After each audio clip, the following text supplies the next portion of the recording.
عليكم ورحمة الله وبركاته. إن الحمد لله نحمده ونستعينه ونستغفره ونستهديه ونعوذ بالله من شرور أنفسنا وسيئات أعمالنا. من يهد الله فلا مضل له ومن يضلله فلا هادي له. أشهد أن لا إله إلا الله وحده لا شريك له وأشهد أن محمدا عبده ورسوله الذي لا نبي بعده. يا أيها الذين آمنوا اتقوا الله حق تقاته ولا تموتن إلا وأنتم مسلمون.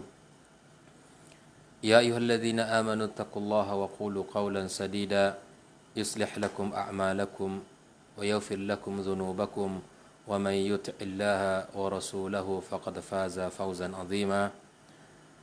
ما بعد، معاشر الhadirin wal hadirat, kaum muslimin, kaum muslimat, saudara-saudari, ikhwatal iman dimanapun berada, para pecinta Radio Rabbani yang semoga senantiasa dijaga Allah Subhanahu wa Ta'ala. Bersyukur kita kepada Allah Azza wa Jalla yang menanamkan kepada kita kecintaan kepadanya sehingga menjadikan kita seseorang yang butuh dan seseorang yang senantiasa mengaitkan setiap kehidupan kita kepada Allah Azza wa Jalla. Bersyukur kepada Allah yang telah menjadikan kita mencintai Rasulullah sallallahu alaihi wasallam dan yang memudahkan kita untuk mengikuti syariat Nabi Muhammad sallallahu alaihi wasallam. Mudah-mudahan selawat senantiasa tersambung kepadanya dan kepada keluarganya, kepada para sahabat-sahabatnya dan kepada setiap muslimin, mukminin yang setia di jalan sunnahnya sampai hari kiamat kelak. Wabil khusus di hari Jumat yang merupakan sayyidul ayyam bagi kaum muslimin di dalam sepekan. Di antara amalan yang dianjurkan bagi kita semuanya kaum muslimin adalah memperbanyak salawat kepada Rasulullah sallallahu alaihi wasallam. Nabi kita bersabda, "Man shalla alayya salatan sallallahu biha alaihi asyra." Orang yang bersalat kepada Nabi kita sallallahu alaihi wasallam sekali saja, maka Allah akan berselawat kepadanya sebanyak 10 kali. Maka mari kita basahi lisan kita, mari kita basahi bibir kita dengan senantiasa memperbanyak selawat kepada Nabi kita alaihi salatu wassalam. Ikhwatul iman hafizakumullah, pagi ini kita akan melihat beberapa ayat Al-Quran yang menjadikan kita memahami bahwa apa yang menjadi konsekuensi daripada kalimat tauhid yang kita ucapkan tersebut. Syekh bin Baz rahimallahu taala menyebutkan, kata beliau, tidak diragukan lagi bahwa kalimat la ilaha illallah merupakan pondasi Islam yang kokoh. Kalimat ini pula lah yang jika bersamaan dengan kalimat Muhammad Rasulullah merupakan rukun yang pertama di dalam rukun Islam. Kalimat la ilaha illallah kemudian kita sambung dengan Muhammad Rasulullah, kita bersaksi asyhadu an la ilaha illallah wa asyhadu anna Muhammad Rasulullah adalah merupakan rukun pertama yang dibangunnya agama Islam ini. Hal ini sebagaimana yang telah ditegaskan oleh Nabi kita sallallahu alaihi wasallam di dalam sebuah hadis yang sahih, bahwa Nabi kita sallallahu alaihi wasallam bersabda, "Buniyal Islamu ala khamsin." Islam dibangun di atas 5 perkara. Syahadati an la ilaha illallah, bersyahadat, bersaksi bahwa tiada ilah yang berhak disembah selain Allah Azza wa Jalla. Wa anna Muhammadan Rasulullah, dan Muhammad adalah utusan Allah Subhanahu wa taala. wa iqamis salah, kita menegakkan salat, mendirikan salat, wa ita'iz zakah, dan kita membayar zakat, wa shaumi Ramadan, dan kita berpuasa di bulan suci Ramadan, wa hajjil bait, dan kita berhaji ke Baitullah. Inilah 5 dasar rukun Islam yang disebutkan Nabi kita sallallahu alaihi wasallam. Di dalam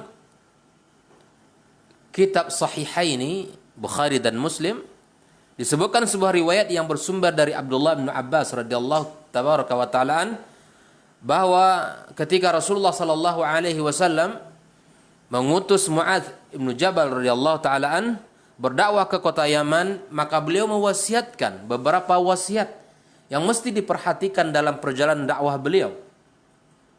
Nabi sallallahu alaihi wasallam mengatakan, innaka ta'ti qauman min ahlil kitab, sesungguhnya engkau akan mendatangi kaum dari ahlil kitab.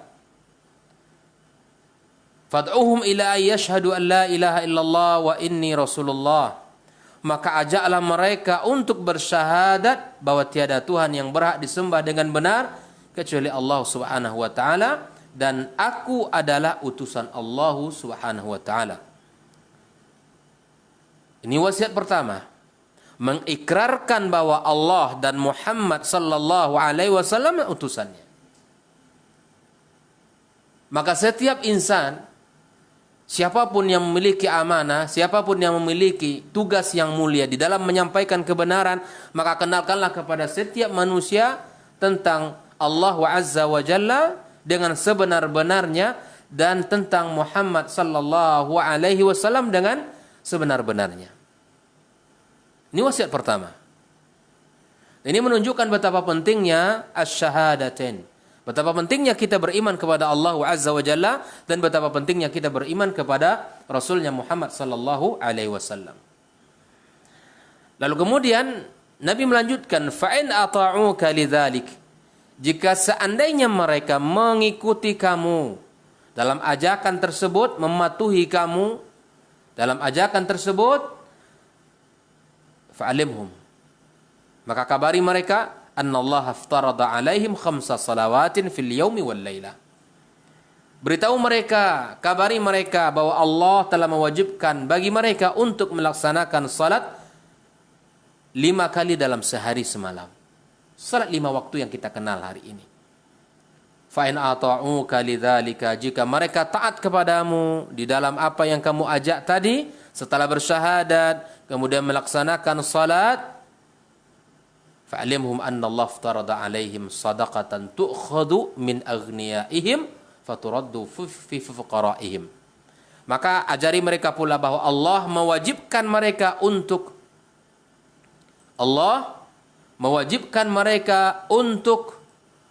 membayar, ditarik bagi mereka membayarkan zakat, ditarik dari orang-orang kaya mereka, lalu diberikan, diserahkan kepada fakir miskin dari kalangan mereka. Hadis riwayat Imam Bukhari dan Muslim. Dari 2 hadis tadi kita dapatkan sebuah pemahaman bahwa betapa menjadi konsekuensi daripada tauhid itu sangat banyak sekali amal yang bisa kita kerjakan. Dan tentu tidak hanya 2 hadis tersebut, masih banyak hadis-hadis dalam perkara ini. Dan makna syahadat la ilaha illallah, tidak ada sembahan yang berhak disembah kecuali Allah Azza wa Jalla. Ini yang harus kita luruskan. Kalau kita sebutkan tiada Tuhan selain Allah, ya, ini tidak sempurna. Namun kita katakan tiada ilah yang berhak disembah kecuali Allah Azza wa Jalla. Kenapa demikian? Karena kalimat ini menihilkan, menghilangkan, meniadakan hak peribadatan yang sejati dari selain Allah Subhanahu wa taala, dan menetapkan hanya Allah Azza wa Jalla yang semata-mata kita sembah, yang kita murnikan ketaatan dan ibadah kita kepadanya. Di dalam surat Al-Hajj, disinilah kita akan mengetahui bahwa betapa Allah Azza wa Jalla adalah zat yang patut kita sembah. Allah menyebutkan, dzalika bi anna Allah huwal haqq. Demikianlah kebesaran Allah karena Allah huwal haqq. Dialah Tuhan yang hak, dialah Allah yang hak.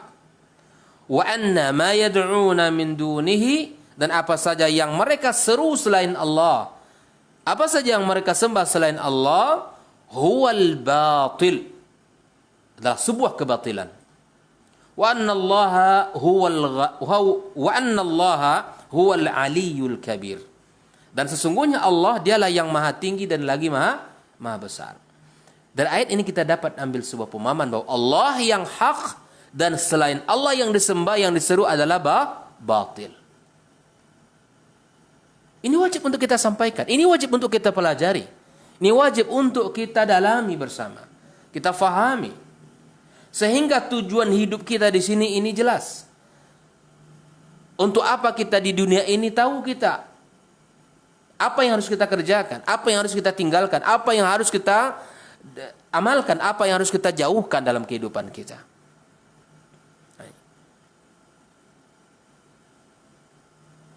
Dan di dalam Al-Quranul Karim, Allah juga menyebutkan dalam surat Al-Mu'minun, وَمَنْ يَدْعُوا مَعَ اللَّهِ إِلَهًا آخَرَ. Barang siapa yang menyembah Allah, atau yang menyembah Tuhan selain Allah, لَا بُرْهَانَ لَهُ بِهِ. Padahal dia tidak punya bukti apapun baginya tentang itu. Tidak punya ilmu, tidak punya bukti tentang kebesaran, tentang kekuasaannya. فَإِنَّمَا حِسَابُهُ عِنْدَ رَبِّهِ. Maka perhitungannya hanya pada Rabbnya. Innahu la yuflihul kafirun. Sungguh orang-orang kafir itu tidak akan pernah beruntung.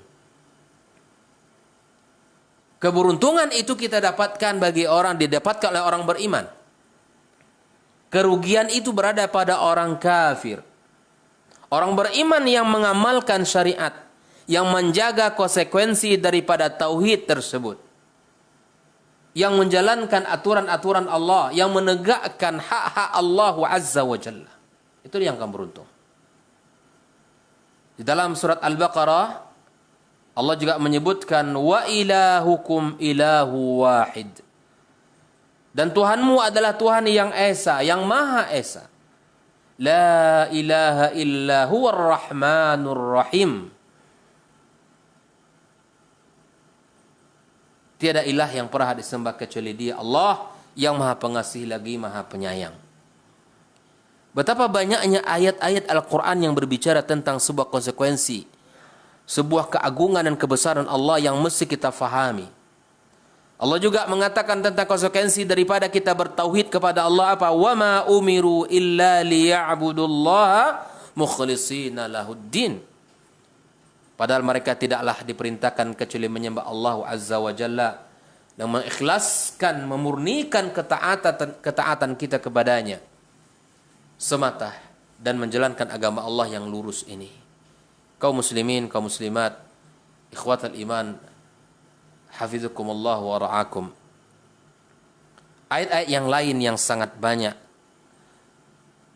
semakna dengan apa yang sudah kita sampaikan tadi, sungguh sangat bertebaran di dalam Al-Quranul Karim.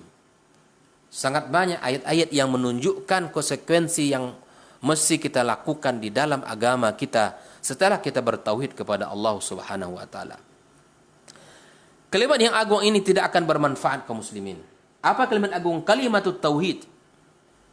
Tidak akan bermanfaat bagi si pengucapnya, bagi si pelakunya, tidak akan mengeluarkan orang yang mengucapkan dari wilayah kesyirikan jika ia tidak memahami makna-maknanya secara baik, tidak akan dan tidak mengamalkannya secara baik pula. Jadi kalimat ini bisa saja diucapkan oleh semua orang jika Allah kehendaki, namun dia tidak akan bermanfaat kalimat agung tersebut kalau pelakunya, kalau pengucapnya tidak memperhatikan beberapa perkara-perkara yang harus dijaga.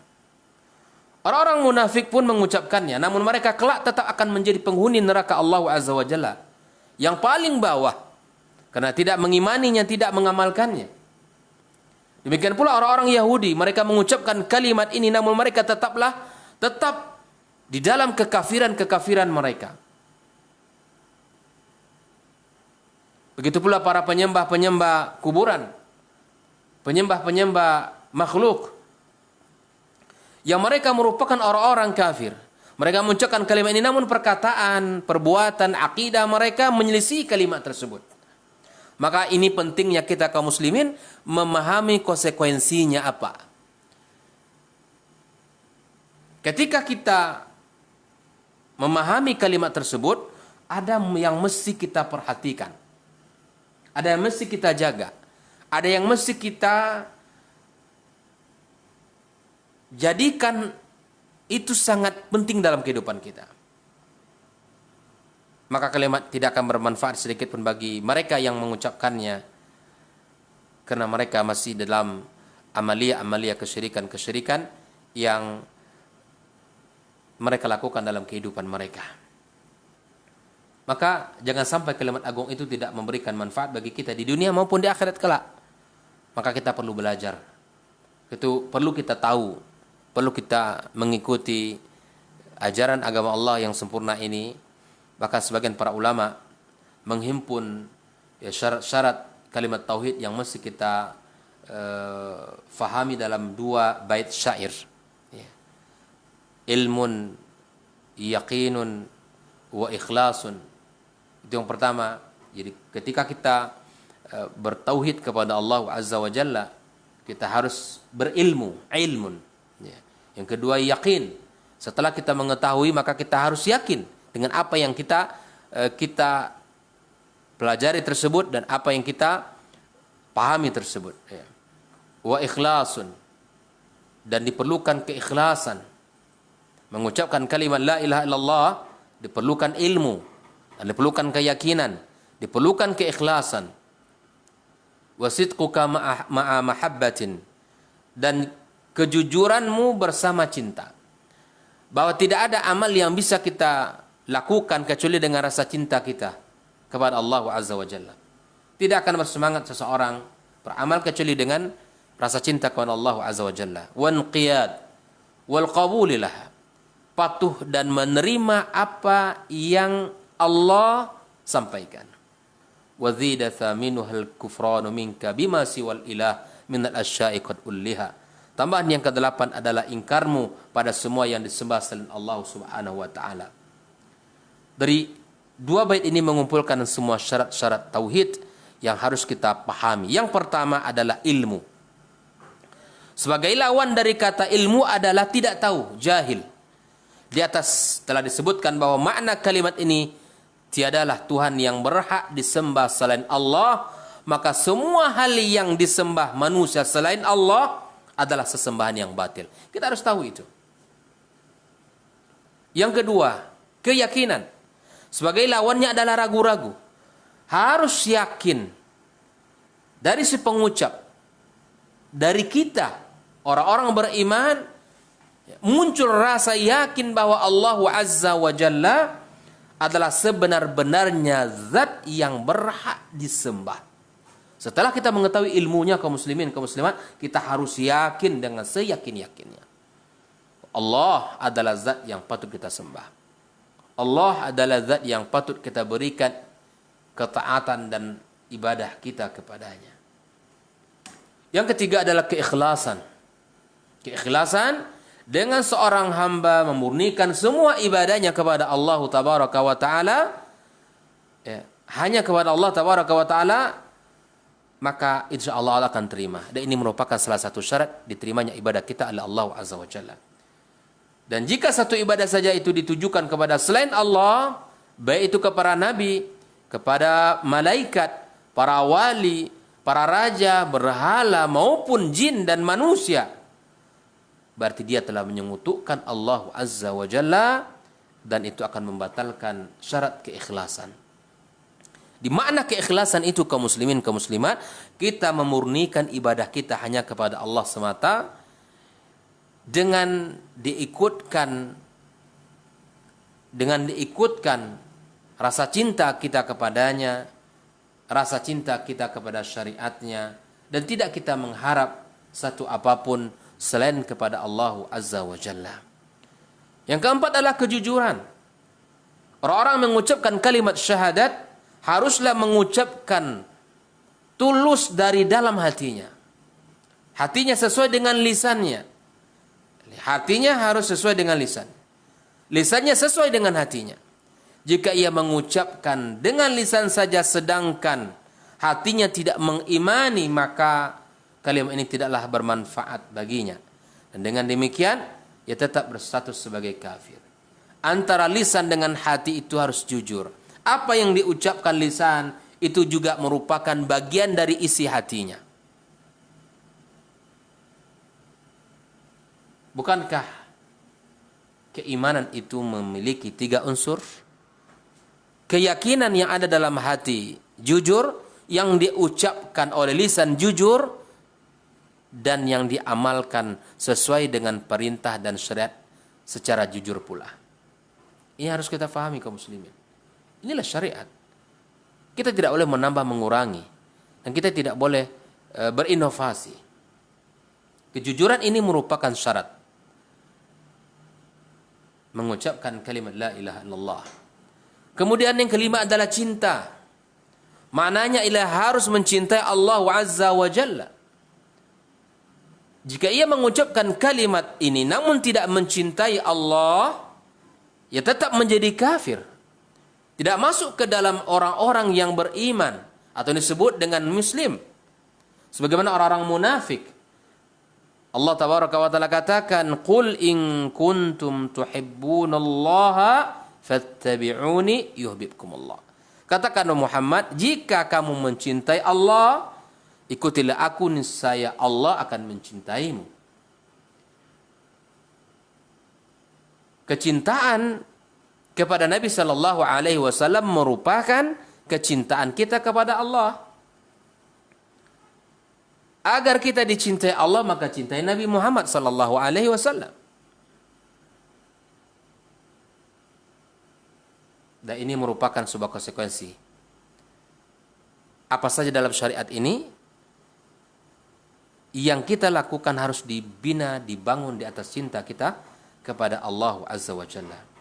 Allah menyebutkan dalam ayat yang lain, "Wa minan nasi may yattakhidhu min dunillahi andada." Ada di antara manusia ada orang yang menyembah tuhan selain Allah. Yuhibbunahum kahubbillah. Coba lihat.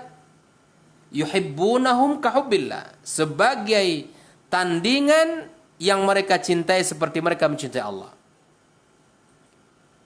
Ketika mereka menyembah Allah, di saat yang sama mereka juga menyembah yang lain. Di saat mereka mencintai Allah, mereka juga mencintai yang lain bersama Allah Azza wa Jalla. Ini sebuah kesyirikan. Tetapi ternyata orang-orang beriman itu Allah menyebutkan walladzina amanu asyaddu hubban lillah. Adapun orang-orang yang beriman, mereka sangat cinta kepada Allah Azza wa Jalla. Buang di hati kita jauh-jauh kecintaan kepada makhluk yang lemah seperti kita. Jangan kita sandarkan, jangan kita duakan Allah dengan mencintai makhluk-makhluknya di dalam ketaatan kita kepada Allah Tabaraka wa Ta'ala. Tidak boleh. Dan Allah telah memisahkan orang-orang beriman dengan kecintaan yang kokoh kepada Allah Azza wa Jalla semata. Dan ayat bicara tentang cinta kepada Allah, mengikuti syariatnya, dibangun atas cinta sangat banyak sekali. Ya, sangat banyak sekali yang semakna dengan ayat yang sudah kita sebutkan tadi. Kaum muslimin, kaum muslimat rahimakumullah. Yang keenam, yang menjadi syarat la ilaha illallah adalah patuh dan konsekuensi yang dikandung oleh makna kalimat tauhid. Patuh kepada konsekuensi tuntutan yang dikandung oleh kalimat tauhid tersebut. Dengan hanya menyembah Allah semata, mentauhidkannya, mengimaninya, meyakini bahwa syariatnya adalah syariat yang benar. Pada pertemuan yang sebelum ini sudah kita bahas, di antara yang membatalkan akidah kita kaum muslimin, kaum muslimat adalah kita meyakini ada syariat yang lain, petunjuk lain yang lebih sempurna dari petunjuk Nabi sallallahu alaihi wasallam. Atau kita ragu terhadap kekufuran, atau kita ragu terhadap kekufuran orang-orang musyrikin, atau kita membenarkan akidah mereka. Ini perkara yang asas dalam agama kita. Jika dia mengucapkan kalimat tauhid namun enggan menyembah Allah tabaraka wa taala semata, tidak mematuhinya syariatnya, bahkan menyombongkan dirinya kepada Allah, ia tidaklah dianggap sebagai muslim. Seperti iblis yang semisalnya, yang menyombongkan diri mereka kepada Allah tabaraka wa taala, yang angkuh dengan perintahnya, yang tidak taat dengan segala perintah Allah tabaraka wa taala. Mereka makhluk ciptaan Allah, tapi mereka tidak patuh kepada penciptanya Allah, lalu mereka ini dilaknat oleh Allah tabaraka wa taala. Maka kalau kita ingin selamat, kalau kita ingin mendapatkan rahmat, maka tentu kuncinya adalah ketaatan, al-inqiyadu lahu. Kita tunduk dan patuh terhadap konsekuensi-konsekuensi yang ditentukan, yang dipandu oleh syariat Allah Subhanahu wa taala. Kemudian berikutnya adalah menerima kandungan makna kalimat tauhid, dengan menerima bahwa ia harus merupakan mengikhlaskan ibadah hanya kepada Allah semata dan meninggalkan segala bentuk-bentuk peribadatan selain kepada Allah Subhanahu wa taala, serta berkomitmen dan ridha dengan hal tersebut. Kita ridha dengan ketentuan Allah Azza wa Jalla. Yang berikutnya adalah al-kufranu minka, yaitu kufur terhadap semua yang disembah selain Allah tabaraka wa taala. Kita kufur terhadap semua yang disembah selain Allah tabaraka wa taala. Maknanya harus melepaskan diri, ya, melepaskan diri dari semua bentuk peribadatan selain kepada Allah, dan meyakini bahwa Allah, ya, yang patut disembah, yang patut disembah. Hal ini disampaikan oleh Allah Subhanahu wa taala dalam firman-Nya, dan di dalam sebuah hadis Nabi sallallahu alaihi wasallam juga disebutkan, man qala la ilaha illallah, ya, barang siapa yang berkata tiada ilah yang paling berhak disembah kecuali Allah, wa kafara bima yu'bad min dunillah, dan mengingkari semua apa yang disembah selain Allah, haruma maluhu wa damuhu wa hisabu 'ala Allah, maka haramlah hartanya, haramlah darahnya, dan hisabnya tergantung kepada Allah Azza wa Jalla. Ketika kita sudah bersyahadat, maka harta kita, kemudian darah kita, kemuliaan kita, jiwa kita terjaga. Bahkan Nabi SAW mengatakan, umirtu an uqatilin nas hatta yaqulu la ilaha illallah. Aku diperintahkan untuk memerangi manusia sampai mereka mengucapkan tiada ilah yang paling berhak disembah kecuali Allah Subhanahu wa taala. Dalam riwayat lain Nabi kita sallallahu alaihi wasallam bersabda, man wahhadallah, barang siapa yang mentauhidkan Allah, wa kafara bima yu'bad min dunillah, dan dia kufur terhadap apa yang disembah selain Allah, haruma maluhu wa damuhu, maka haramlah hartanya, haramlah darahnya. Hadis riwayat Muslim. Maka wajiblah atas setiap muslim, kaum muslimin, kaum muslimat, untuk mewujudkan kalimat tauhid di dalam kehidupannya. Memperhatikan syarat-syarat. Siapa saja yang merealisasikan makna kalimat tauhid tersebut, istiqamah di atasnya, ia menjadi seorang muslim yang haram darahnya, yang haram hartanya, sekalipun ia tidak mengetahui rincian daripada masing-masing syarat tersebut. Yang menjadi tujuan pokok Islam, seorang mukmin memahami makna yang benar dari kalimat yang agung tersebut. Inilah yang mesti kita pahami kaum muslimin. Maka para ulama salaf, para sahabat Nabi, para tabi'in, mereka tidak pernah bosan untuk mengulang-ulang kalimat ini. Tidak pernah bosan untuk mengulang-ulang nasihat ini. Karena ini merupakan ilmu yang agung yang mesti kita ajarkan kepada diri dan keluarga kita. Karena ketika kita melenceng dari syariatnya, ketika kita tidak tunduk dan patuh kepadanya, maka di saat itu pula tidak akan ada guna seluruh kebaikan kita lakukan. Bahkan kita sendiri tidak akan pernah merasakan kebaikan-kebaikan di sisi Allah Tabaraka wa Ta'ala nanti dari kiamat kelak. Maka Islam mengajarkan kita untuk tunduk dan patuh kepadanya. Dan bahkan Allah Subhanahu wa Ta'ala juga menyebutkan la ikraha fid din. Tidak ada paksaan dalam agama ini. Semua orang bisa memilih. Qad tabayyana rusydu minal ghayy. Sungguh telah jelas perbedaan antara jalan yang benar dengan jalan yang sesat. Dengan ilmu kita akan bisa memahami mana jalan yang benar, mana jalan yang baik. Faman yakfuru bit-taghut, barang siapa yang kufur dengan taghut, wa yu'min billah, dan beriman kepada Allah Azza wa Jalla, faqad istamsaka bil urwatil wuthqa, sungguh dia telah berpegang kepada tali yang sangat kuat, lan fisamalah, dan tidak akan pernah putus. Ingat itu, bahwa agama ini, bahwa syariat ini adalah tali yang kuat dan tidak akan pernah putus. Peganglah tali itu dengan kuat-kuat. Yakinlah sekuat apapun tidak akan pernah putus kita pegang. Jaminan Allah kepada kita. Kalau kita ingin selamat, maka jaminannya adalah berpegang kepada tali Allah Azza wa Jalla. Wallahu sami'un alim, Allah yang maha mendengar dan maha mengetahui. Di dalam firman lain Allah tabaraka wa taala juga mengatakan, walaqad ba'atsna fi kulli ummatin rasula an i'budullaha wajtanibut taghut. Ini konsekuensi lagi kaum muslimin. Apa yang kita ucapkan itu adalah menjauhkan diri kita dari taghut dan hanya menyembah Allah semata. Maka barang siapa yang disembah oleh Allah, barang siapa yang disembah oleh orang lain namun dia tidak ridha, maka dia tidaklah termasuk kepada taghut.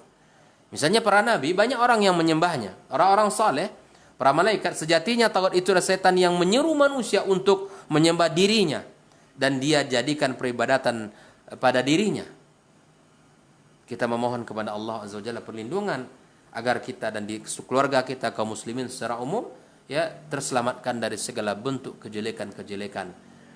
Ya, kemudian kita tetap beribadah kepada Allah Azza wa Jalla dengan sebenar-benarnya.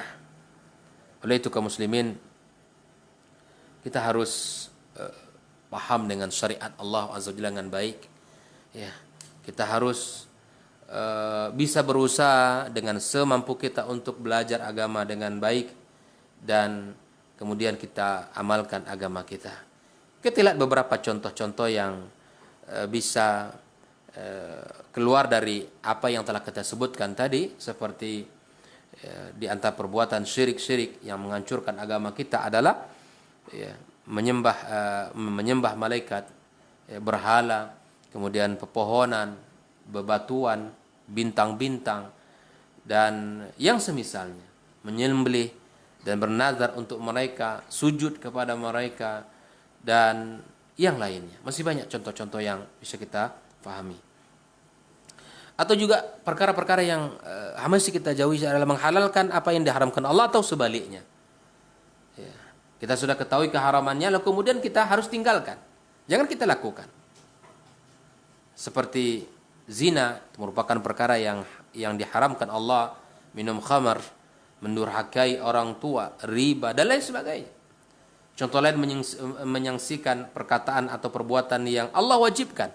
Kira-kira apa yang Allah katakan, yang Allah perintahkan itu tidak daruri, tidak penting. Dan ini adalah hal-hal yang harus kita kikis habis dalam hati kita. Bahwa terhadap perintah Allah dan Rasulnya hanya satu kaidah, sami'na wa ata'na. Ya, misalnya kita tidak menerima menyaksikan tentang wajibnya salat, wajibnya zakat, wajibnya puasa, Ramadan, wajibnya berbakti kepada orang tua, dan ada lain sebagainya. Nah, maka ini adalah perkataan dan perbuatan dan serta keyakinan-keyakinan yang akan melemahkan tauhid kita. Ya, akan melemahkan tauhid kita dan iman kita. Bahkan mungkin membatalkan akidah kita. Insyaallah Subhanahu wa taala.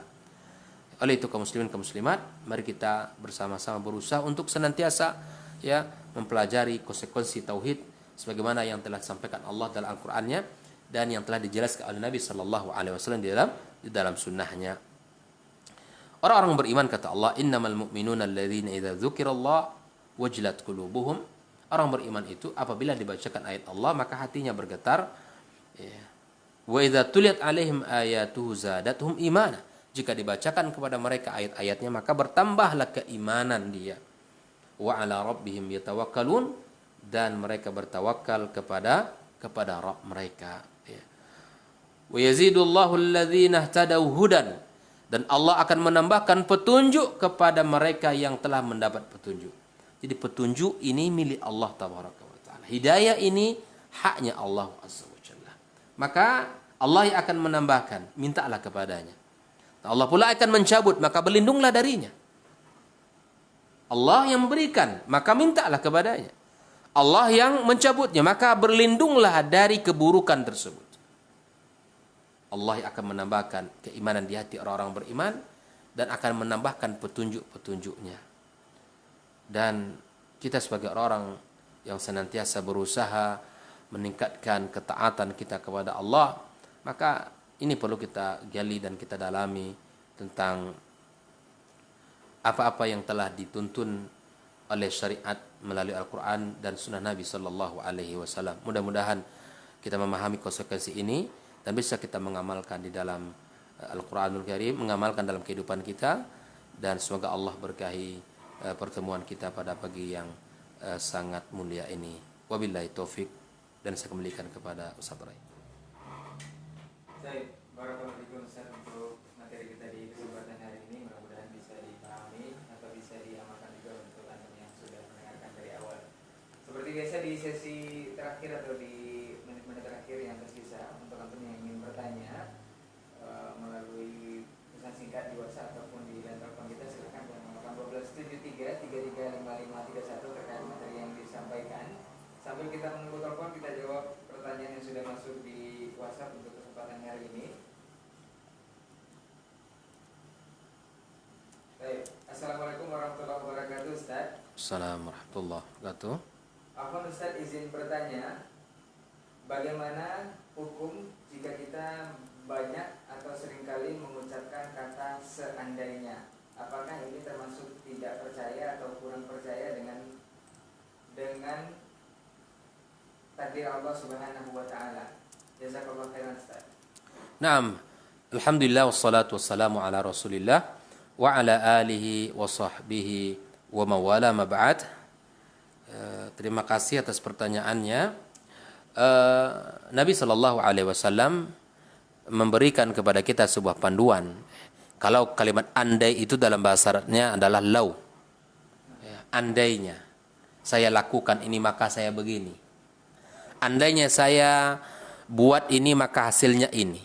Andainya saya berhati-hati di awal maka saya akan begini. Nah, kalimat ini kaum muslimin, kaum muslimat, maka Nabi SAW telah memberikan kepada kita panduan. Jangan sering mengatakan andai itu.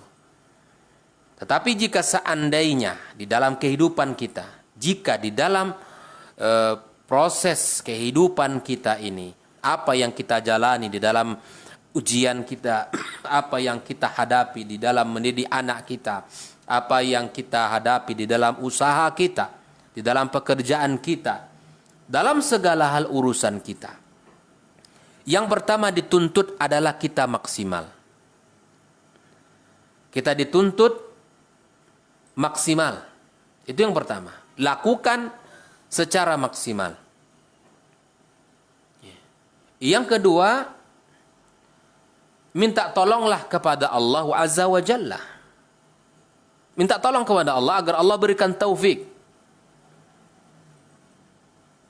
Yang ketiga, bertawakal kepadanya.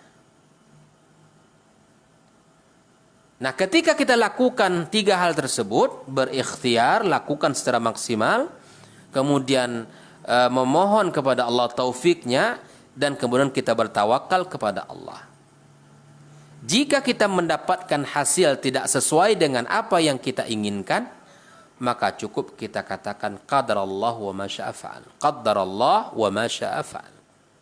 Ya, inilah ketetapan Allah dan Allah berkehendak apa yang Dia ingin kerjakan, lakukan. Maka Nabi sallallahu alaihi wasallam memberikan kepada kita pesan, wa innal abda la yatakallamu bil kalima min sukhtillah la yulqi laha balan yahwi biha fi jahannam. Bisa jadi orang ketika dia berbicara tidak mengetahui ilmu dan tidak peduli dengan apa yang diucapkan, bisa jadi perkataan yang diucapkan itu akan membawanya kepada neraka Allah Subhanahu wa taala. Maka Nabi sallallahu alaihi wasallam dalam pertanyaan ini dia telah memberikan sebuah panduan hadis dari riwayat Abu Hurairah radhiyallahu taala anhu. Nabi SAW bersabda, ihris ala ma yanfa'uka wasta'in billahi wa la ta'jiz.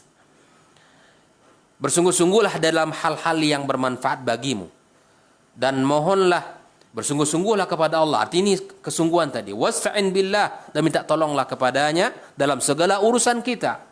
Wala ta'jaz, dan janganlah kita kali bersikap lemah. Wa in asabaka syai'un fala taqul, jika kamu tertimpa kegagalan, sesuatu yang tidak kamu inginkan, fala taqul, jangan kamu katakan, law anni fa'altu kadza lakana kadza wa kadza, andai aku berbuat demikian pastilah tidak akan begini dan begini. Walakin qul, katakan, kata Nabi sallallahu alaihi wasallam, qadarallahi wa ma syaa fa'al. Ini adalah telah ditakdirkan Allah tabaraka wa taala, dan Allah berbuat sesuai yang dikehendakinya.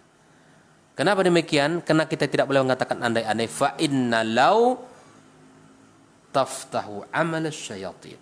Karena andai-andai itu adalah membuka pintu perbuatan syaitan kepada kita. Dia akan mengganggu kita, akan merusak kita. Maka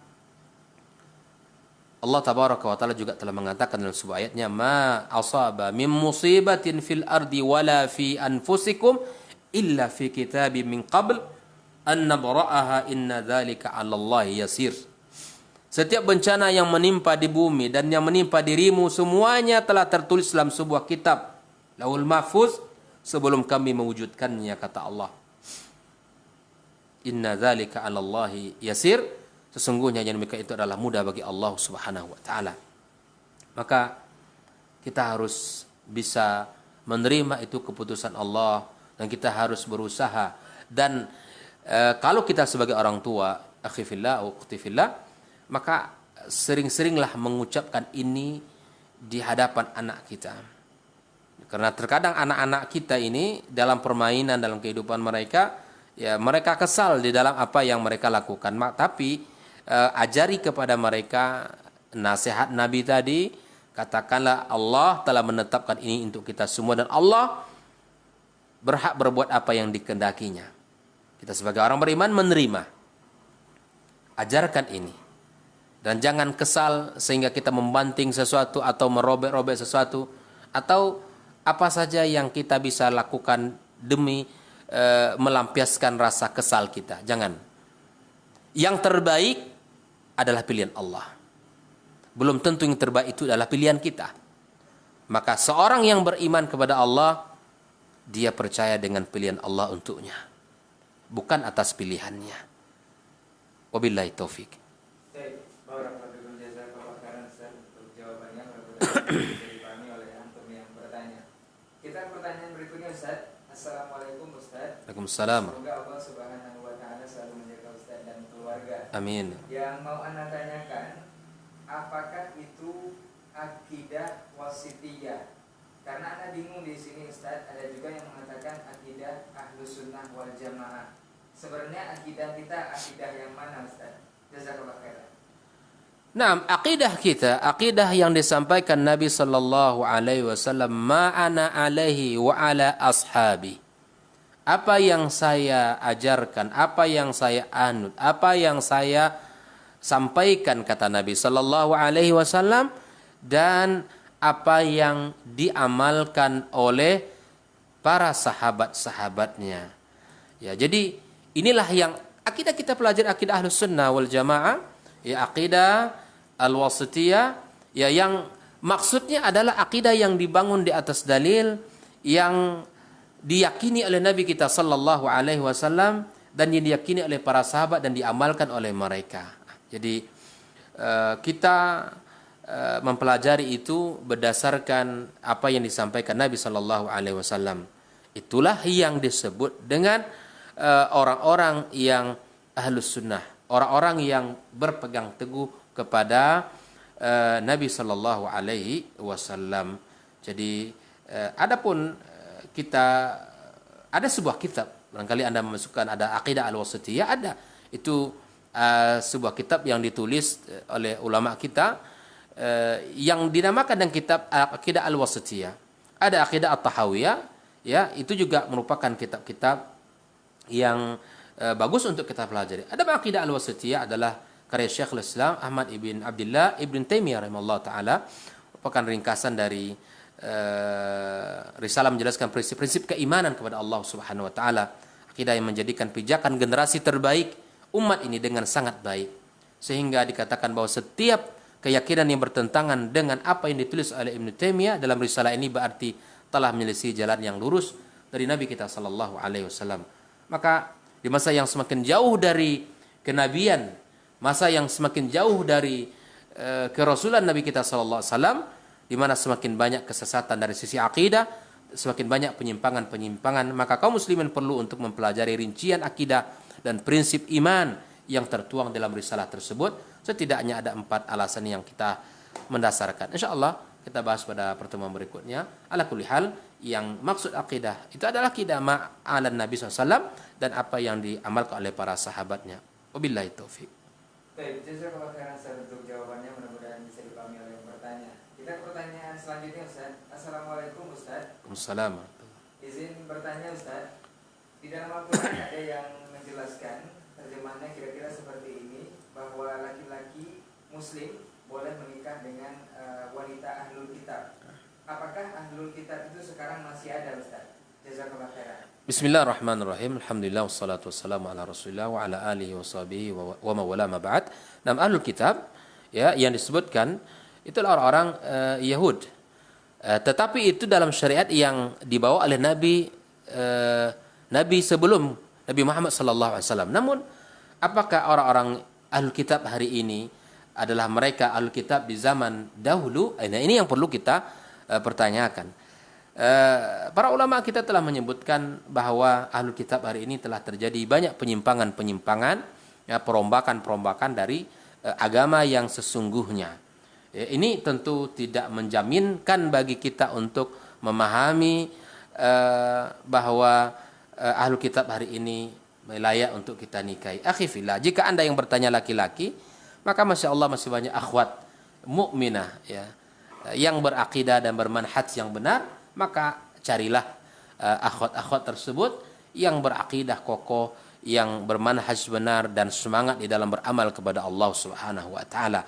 Ala kulli hal, tentu akidah ahlul kitab hari ini ya, saya katakan tentulah tidak sama dengan ahlul kitab yang ada sebelum umat Muhammad sallallahu alaihi wasallam.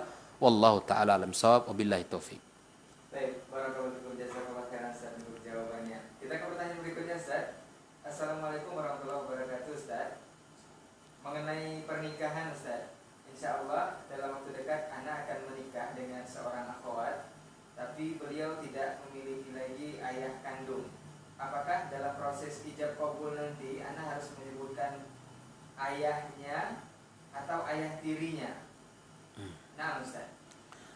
Bismillah, alhamdulillah, wassalatu wassalamu ala Rasulillah wa ala alihi wa sahbihi wa mawala ma ba'd. Naam, di antara syarat terjadinya ijab dan qabul dalam sebuah pernikahan itu adalah ada pengantin laki-laki dan ada pengantin perempuan dan ada wali, ada saksi. Maka di dalam hal tersebut yang akan menjadi wali tentu yang paling dekat dengannya. Nah, kalau tidak ada ayah tentu nanti bergantung yang akan bisa menggantikan adalah saudaranya. Maka dalam hal ini seorang laki-laki tetap akan menyebutkan karena dia bukan dari karena dia bukan dari anak ayah tirinya, bukan ayah tirinya, anak ayah tirinya, tetapi dia adalah punya nasab walaupun sudah meninggal dunia. Walaupun sudah meninggal dunia, maka tetap kita menyebutkan nama ayahnya. Katakanlah saya terima nikah fulanah binti fulan. Disebutkan ayah walaupun sudah meninggal dan tidak menjadi syarat penyebutan nama ayah itu harus hidup, tidak. Tetapi dia harus dinisbatkan kepada ayah kandungnya. Dinisbatkan kepada ayah kandungnya. Allah taala misawab. Baik, jazakallahu khairan Ustaz untuk jawabannya, mudah-mudahan bisa dipahami oleh yang bertanya dan mudah-mudahan saja apa yang kita bahas di kesempatan hari ini bisa bermanfaat untuk semuanya. Insyaallah esok kita akan sambung lagi dengan kajian berikutnya di jam dan frekuensi yang sama. Apapun untuk semua masyarakat yang kita bicara, kita bertemu lagi di lain waktu dan kesempatan di frekuensi dan gelombang yang sama. Kita tutup dengan doa kafaratul majelis. Subhanakallahumma wa bihamdika asyhadu an la ilaha illa anta astaghfiruka wa atubu ilaik. Assalamualaikum warahmatullahi wabarakatuh. Waalaikumsalam.